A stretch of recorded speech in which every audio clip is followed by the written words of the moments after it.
Hi there. Today I'm going to show you how to install the battery into the evriMED1000 electronic module.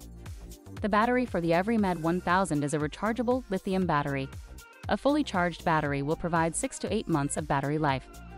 The evriMED1000 dispenser can be charged directly from a USB port with a standard USB charger. Optionally, the batteries can also be charged outside the module with an external multi-battery charger. Step 1.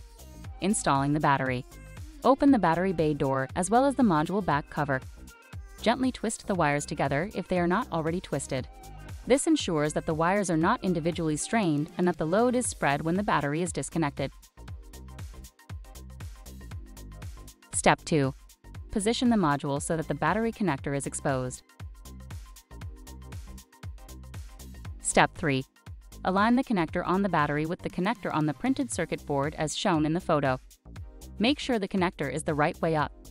Feed the battery connector through the hole in the battery bay as shown, gently sliding the battery connector into the matching circuit board connector. Ensure that the battery connector is now securely connected as shown in the photo. The final step is to close the back cover, insert the battery, and close the battery bay door. I hope you found this video useful. Thank you for using Wisepill Technologies. Bye for now.